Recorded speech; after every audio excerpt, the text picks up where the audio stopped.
support anymore. He has to control all that, and he has been losing the ban picks because of his own hero pool there. Well, Cursed Hall is actually going to be the map choice of Feliz. Ace will take first pick.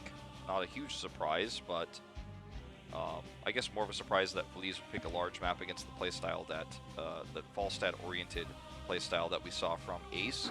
So let's see if we can see an adjustment for the Tracer here, because first pick, maybe Ace tries to take the Blaze themselves. He's been one of the highest priority heroes in Korea this week. Because that can be also another way to deal with the Tracer. Just use the bunker and also stun the Tracer, because if she gets into range of the charge, then it could be a disaster. Let's see. It's going to be the same Hanzo ban. Well, actually, no, it was Genji last time, so Hanzo sneaking in this time. Yeah, also Malfurion was banned last time, so Ace is throwing that question. If you are banning anything else, maybe we're going to be the one taking that Blaze, or even Malfurion could be a good counter against. Okay, they're willing to do it, KCB. Exact question that I was asking to him. He is willing to take that new meta and put that Malfurion on top of everything else, but because of that, Feliz gets that perfect duo. Look, super high win rate right now, even in all regions, including Korea. Blaze plus ETC combo. Yeah. This is going to be the second career game in pro matches for KCB on the Malfurion. So a big leap here, but these are the kind of things that are required. You were talking about improving during the break between part 1 and part 2. Obviously this team's not going to Eastern Clash, but looks like they want to take that step forward in this series. Leading me to believe it's something they've been working on even during the Lunar New Year.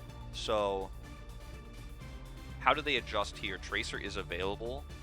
Could take Tyrael Tracer if they want to go for that sort of super strong Tracer style. Very good for the map actually, because of Tyrael's control over boss as well. So there's a lot you could do with that combo here.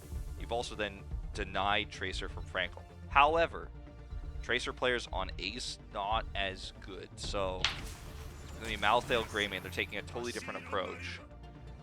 It was a little bit harder for Greymane to go in last time because they had Stukov. It was very likely going to be Stukov as their support. But now with Malfurion, with extra some healing coming in, Greymane can also go in along with Malthael. I think that's a great pair to pick up for the day. Already picked up solo lane, the support, which could have the chokes in the second ban from Feliz. So they have already picked up everything that they need. Now they just have to grab what's already taken from the other side. So they have a lot of options here. Yeah, certainly. I wonder what tank you might want to ban here. Garrosh is always the default, but yeah, especially when your team has ETC. Garrosh is so good of a soft counter against the skill shots of ETC. Because you always, if you throw ETC, even if you're throwing the tank, oftentimes you don't want to do that, but ETC you do, because you will get that power slide out of ETC, at least. Yeah, and also if ETC power slides and he misses, you grab him, he doesn't have a power slide out, so no escape whatsoever. Tychus is a safe ban, you're just removing damage. Li Ming is actually an option for Feliz now, because they have ETC on their side. They can interrupt channels of the tributes very easily with Li Ming. I could take a more aggressive approach to team fighting. A scary thought is Ace is probably going to get Tyrael, so there's not really much you can do about it. Like, imagine Ace just rounds this out with Tyrael Tracer. It's a pretty amazing 5-man comp, right? So there's nothing you can do about that, so you kind of have to think about...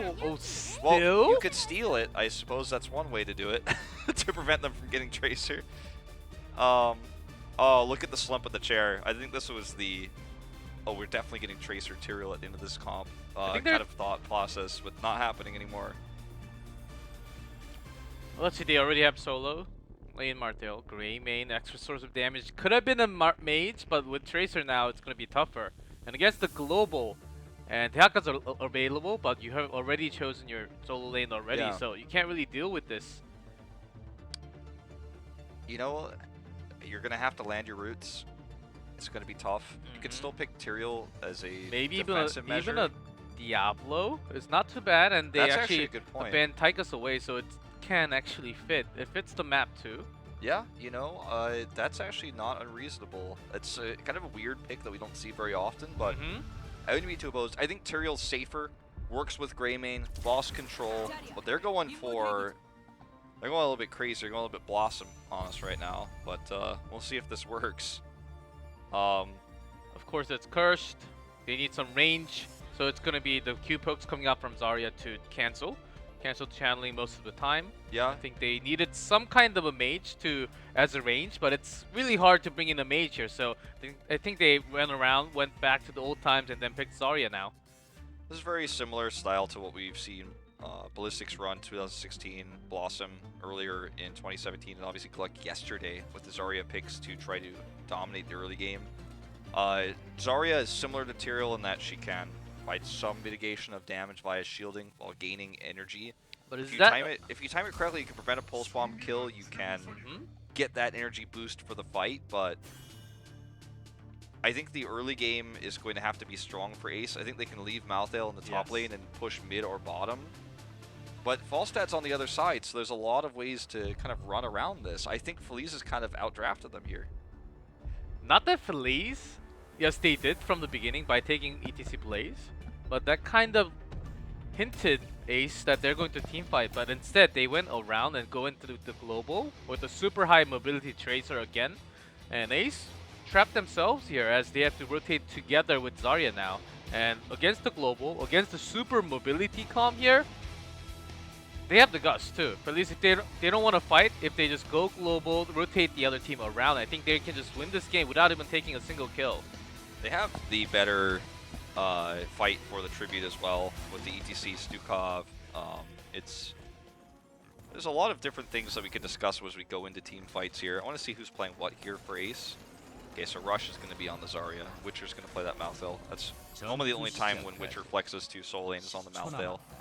And then Hero will play his Greymane. So this is a pretty solid lineup for Ace in terms of their roles. Not any sort of weird flexing for them. This is a much better map for Feliz. Remember, it was their map pick. Just want to point out, normally don't have discrepancies in map stats this crazy, but I mean, 2-1 versus 0-3 is pretty significant.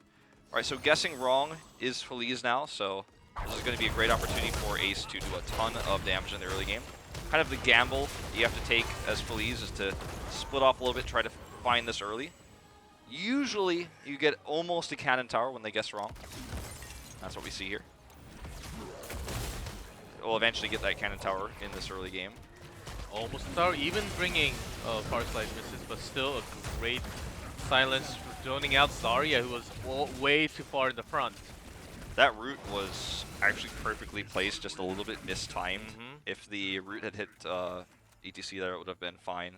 So, you know, we can't fault KCB too much for that one because that was almost perfect. It was actually crazy. I was even I didn't believe when we ETC didn't get rooted by that. But yeah, so that's already a great start for Feliz.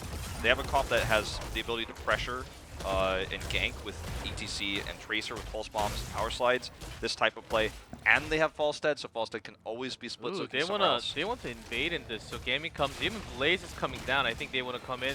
This is the best. Taking the flight.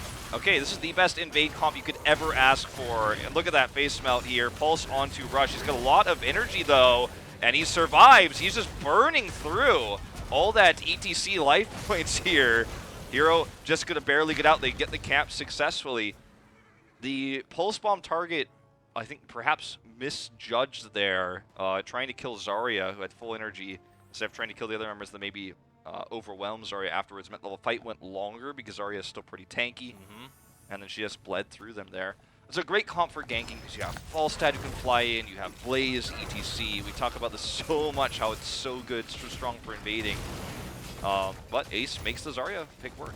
And Blaze came a little bit too late, and ETC was having a hard time sustaining because Ace still has a great comp fighting in that small zone, providing all the shield. Of course, pulse bomb right after the shield was the perfect timing, just like Overwatch.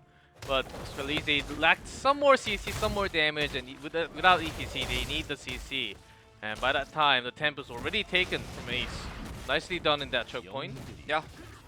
This is a very good tribute spawn for Ace because they can use this opportunity with the top camp they've just taken, which Feliz is a little bit behind on, and the faster rotation app, look at where they're at, to now actually get that cannon tower down that they worked on earlier, push this lane, so they can grab some experience here. I'm actually going to look for a pick. I think that's a little bit greedy. I was going to say they could actually grab some of that wall and then take this tribute. Falstad is waiting in the top lane to deal with that camp and potentially fly down. Delay is going to be important for Feliz if they want this. Pulse Bomb will do nothing to Gaming. Not interested in that at all. Just some damage, but that's the combo we're likely going to see over and over. Power Slide and the Silence right down, right below the feet and the Pulse Bomb there. This is a 4v4 fight because Malthael is trying to soak mid to mitigate what Falstad's doing experience-wise. Risky though. Just has to deal with that remainder of that night camp. Okay, does get stunned here. If he dies, it would be a tragedy. Unfortunately, Frank will use that pulse bomb earlier, so not going to be a kill. Ace will finally grab this. Because they put Malthael mid and took that risk, it really paid off, because now they're not too far behind in experience. Just barely dodging that one as Aimer. Now the XP is about the same as Falstad, got an extra wave on top basically, but they lost a tribute, so I think it's a great trade for Ace. Looking into a long game, because with this format, if they can push into the fort already, they are losing. Because late game they will be losing because of the global presence from Falstad. I think they are taking this game, not just from the beginning of the game, but into a longer game here by taking those tributes. Pretty impressed with KCB's roots. You know, just on a side note, pretty good with this Malfurion we were talking about. We felt like he needed to play more of. I think a lot of this win for Ace comes in that fact that they were able to keep Malthael mid to mitigate the experience loss, and that comes back to the pulse bomb hitting Gaming, because it meant that he knew he wasn't going to be killed by a Tracer run by because there was no pulse bomb available. Very high level thinking here, and you know, risk pays off sometimes.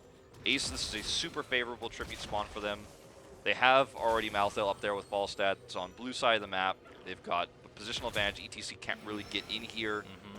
Hanando is able to sneak around. That shouldn't have happened. They don't see him at all, so this actually could turn on a dime. Trouble. Gaming's right at the perfect spot. Gaming does spot him, and actually hits Gammy there. Okay, Gammy gets pulsed as well. Aimer comes down. Heals coming through. Rush, not a whole lot of energy. Okay, I spoke too soon. He's got it now, and that's a ton of damage. It's going to be a trade, but with Rush having so much energy here, they should be able to win this fight easily. Hero just needs to back off.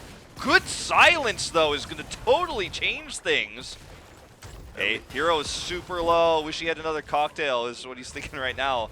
And they will actually get pushed away from that Stukov healing, and the perfect placement of that silence. That silence turned that fight instantly. You guys saw that ping. KCB should not have been in there. He was alone at the side. When Falstad flew in, and he was basically targeted from CC with burst damage from Falstad. He was dead right after. The reason why they lost the long game, the long team fight, because they were missing those heals coming in. Yeah. And with Nature's Cure, that could have been another AoE cleanse for them, but the CC came in and they were losing the long team fight there. And that silence was huge. He was waiting for that moment to hit. Well, if there was a great tribute spawn for Ace, this is a great tribute spawn for Feliz. It's going to be the opposite one, next to boss, red side, and look at what Frankel's trying to do. Trying to set up a gank on Witcher as he rotates up. Probably going to think he's taking the safer left path. Frankel's going to abandon the idea, though. Got a little bit impatient. It was taking too long. Gonna look for a pick here onto Hero. Pulse Bomb connects right after the shield is done.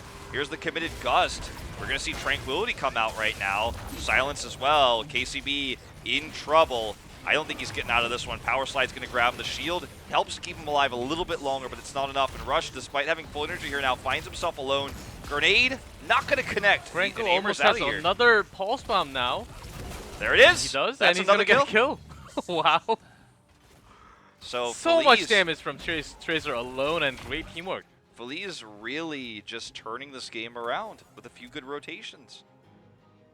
And, you know, I feel like we're seeing Rush play the Zarya pretty well, but it's just when he sees Tracer blink in, he drops the shield, and we're seeing Franco wait every time to make sure the pulse bomb explodes without it. And even a stage dive from ETC, oh man, Feliz, they're not willing to fight at all now, but they're winning the gank fight anyhow. They're leading the game. They shouldn't be leading the game. Ace should have been pushing, taking all the siege experience, and they should have been leading, but they're behind right now, getting stage dive, and that's gonna be a kill for sure. Power slide. Witcher's dead. Bunker's up. And they're just gonna continue to micro here into the bunker as the boss pushes. Oh, this tribute becomes curse. Perfect tribute with the boss, and that's going to be so much more pushing power for them. I mean, this was obviously in the past we would have said this is incredible luck for Feliz, but this is announced previously on this, on this patch, on this iteration of Heroes of the Storm. You actually see where it's going to be. Oh man, Gus' potential here is huge because it's curse. He's not actually taking damage on this side of the wall. KCB is going to have to Tranquility here to try to keep his teammates alive. Rush. High energy. Aimer, where is he going though? Well, this didn't work out like he planned. He just couldn't get over the wall. We saw the coordination to break walls against moves like this yesterday, but not today. That was a cool move. Tranquility kept everybody alive, and he just couldn't get over the wall. I guess he didn't have barrel roll either. Yeah, I'd have to watch that one again. Anyways, the boss is obviously wreaking havoc during Curse. They're going to have to deal with that. Mid-port's going to go down. Feliz is going to take a massive lead. And they can posture to double boss if they want to. This boss side can simply fly over here in just a second. His Gust's up in 15. And they didn't even need to be in the bot lane to get the support. It's going to go down to the minions. OJ's already on to the next wave, trying to deny the XP. Yeah, he also as much as possible. He also has stage dive, so he's safe. There's a lot of things that they can do with the stage dive now that they're ahead. They have double global. And it looks like Ace was scared they were bossing. They are not. OJ, because they don't know where he is, and don't know where anybody is, they have to back away. Might have been a perfect opportunity for Ace to boss there, but just not able to know that. So they take the safer option, which is technically correct, but Feliz is going to be very happy with this. They have every tool. They have the Gush now. Even with stage dive, they can have ETC and Falset from the top and the bottom at the same time. And Feliz can just go around the camp and take the boss, try to pressure in the mid lane if they have chance to. So Ace, where are they going to focus their resource? It's going to be a tough one. Of course, Martel can take the solo lane. What about the other two? They have to choose. Yeah, I mean, Greymane's top. This is a free boss, I think. Even the pulse bomb committed here just to make sure. Gamey's coming over for no blessing today, but Feliz is not going to take the bait because Greymane, they have vision of him. Expulsion zone could be the one way, but Gust's already used. And swipe here. There's just no way. Free boss. Greymane shown meant Feliz was not scared for a second. Even with Gamey coming in, they were like, yeah, okay, well, I see Greymane, so I'm not worried. And, you know, this boss is going to work on the keep wall. They have Siege Giants with it. OJ still has stage dive, so not missing any experience. This is going to be a dead wall for sure, maybe more, if Ace makes any mistakes here. It's not being decisive which way they want to go because they were pressured in all lanes now. They have to lose some EXP if they want to get that big source. They lost the boss now. The keep wall's open. In the top lane, it will be pushing, and ETC is going up already. Yep. Just going to go clear that camp. Not a single fort down for Feliz at the moment. Going to take this night camp to continue to control waves, control vision. And then they can simply rush down to take this tribute fight. Ooh, this is risky for Gaming. Expulsion zone used as well.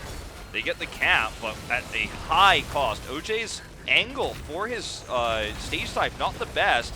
Franco's able to get away. Oh, the huge stun though. Tranquility is forced, so good trade in terms of heroics here. Feliz going to use this bunker to engage.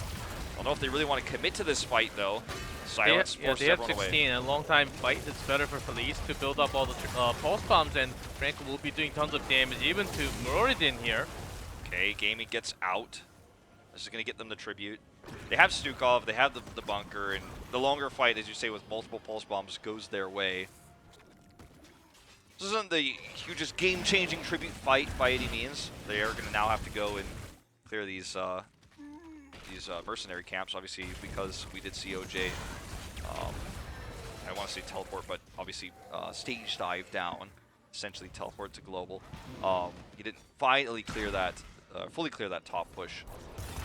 16's up for Feliz though. Next tribute is going to be red side. We'll put them on curse point. Ace still has ample opportunities to come back in this game as long as they get 16 before the tribute after next, and as long as they don't lose a keep. So I think playing patiently is the way to go. Unfortunately for Ace, they don't have a global. If they had a global, they could do so much to buy time and catch up an experience to come back, but all they can do right now is split off. Malthael's trying to soak that pushed bot lane. Yep. Zarya's up here at top. They're just like, I hope I can get 16. This tribute is definitely not going our way. I like this, pressuring Aimer and maybe trying to grab a fort. That could get them 16 for the next tribute.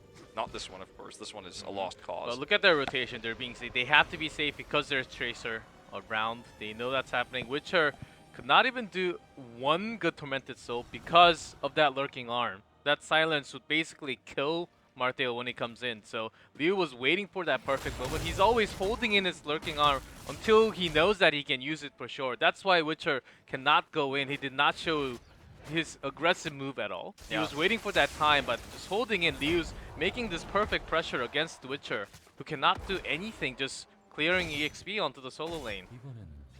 This is a really aggressive move by Ace to commit this heavily. Remember, they see ETC bottom, but he has stage dive, so it's not actually really a 5v4 if they committed Zarya in here and tried to take this boss fight. Just poking around. ETC is split pushing bottom, so he's going to start working on the keep soon. Ooh, they want that 16, but they're not going to get it. KCB already in trouble. Moradin dies. This is basically... This might actually just be game. Okay, here comes game Aimer. over. KCB, can he get him in? Waiting for the gust angle. Oh, just barely missed it there, trying to push him to the right where Hero was. Aimer's going to have to back off, go for the throat used here by Hero. Aimer does go down, but it's just too much lost already. With the healing that Stukov has, Witcher is going to go down here. They get a few picks. Hanaten actually is very low. They just don't have any damage left. Only tanks and support. And Hero surviving throughout all that and getting all those heals means he's still very healthy, can very much fight.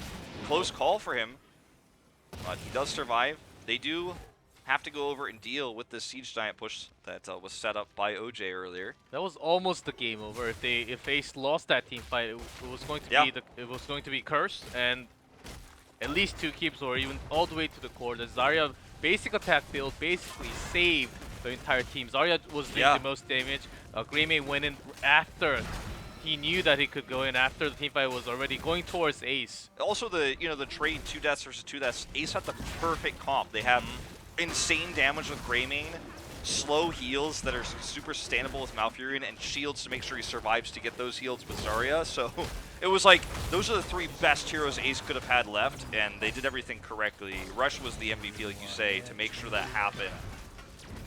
Perfect tribute here again for Feliz. They've made every rotation that they could do to make sure their tributes were going to be the most impactful. They've been fairly lucky because most tributes have been red side this game. But with the announcement, maybe Ace should have, instead of taking boss that's only going to get a fort, maybe they should have tried to position better to have an advantage here, because now boss is pushing their keep.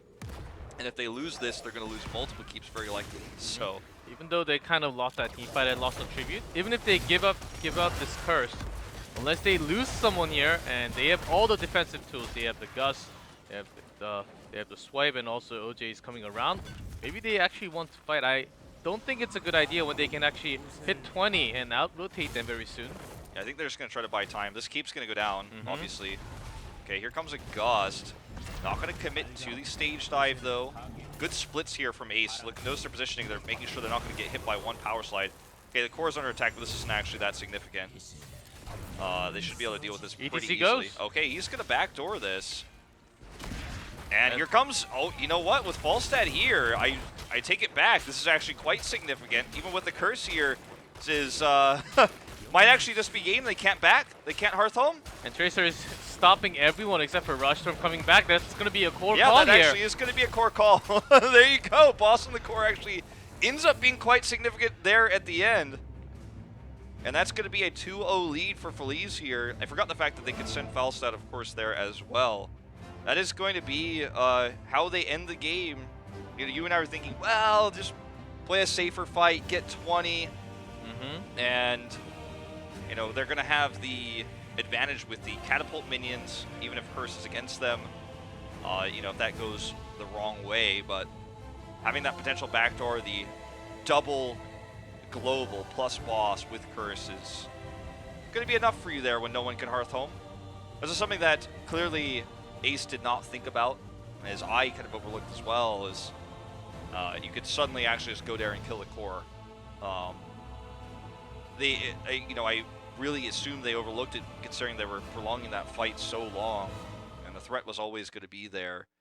ETC can stage dive anywhere on the map. Of course. And Falstad level 20, he's going over there. So their focus was totally different. Ace was trying to come back with the curse, but curse doesn't matter when you're on the core. No, it doesn't really matter for the other team. For Feliz, of course, they were already onto the core call. If we get boss, let's go stage dive and just bring in Falstad, and they already had that in mind. All they had to do is kind of how KSP Black did with their chasing comp with Tracer. Just make sure no one hearts back home with those blinks. Just make sure you survive. Even if you die, if you buy enough time, that was enough for you to win the game. Yeah. So sacrifice yourself, stop them from hearting back home. That's exactly what they did, and even with one of the member back, they couldn't really stop that from losing the game. Let's not forget, this was their map pick. They picked ETC and Falstad very early in the draft. This is something that they were definitely considering the entire time from the beginning with this draft. So kind of using the tools that Ace used against them in the previous set, the ETC, the Falstad, to great effect. Obviously, ETC being used as a global in this case, and much more effectively so. So they were able to split push a lot, set up a lot of waves. We had a lot of red side tributes, and they were able to always set up mercs around that, have ETC always in the opposite lane. Every single time, ETC was in the right place to make sure split push was happening. Malthael was not. Witcher was not keeping up with where ETC was going to be. And even if you try to, you can't teleport across the map like ETC can. So it's a rough situation against double globals like that, and obviously Ace struggled as a result. Yeah, tributes of course always balanced, but you get that notification of a notification like long time before. You know where it's going to spawn, and a lot of people actually ignore that, even though it's in the minimap before the notification pops up. And if you have all that planned out, if you know you're going for the boss in the beginning, I'm pretty sure the shot caller from Feliz right now was on top of everything that Ace was trying to do, and they had double global, so this was all in the plan when they chose the map. So exactly as you said here, they just outplayed, and I think that's going to continue if Ace actually traps themselves into this kind of Zarya comp. We saw yesterday too. If there were better blue side tributes for Ace as well, first of all, they were behind regardless. But even if that were the case, they have Blaze and ETC, so they can hard engage with Falstad. There's a lot of things they could have done, even if the tributes were not on red side next to their boss, or that third tribute where they got cursed where their boss was already pushing was like, okay, like this is the best. So much more one-side series than we expected, guys, with our first series of the night. But it's not over yet. We're going to have a short break. When we come back, game number 3.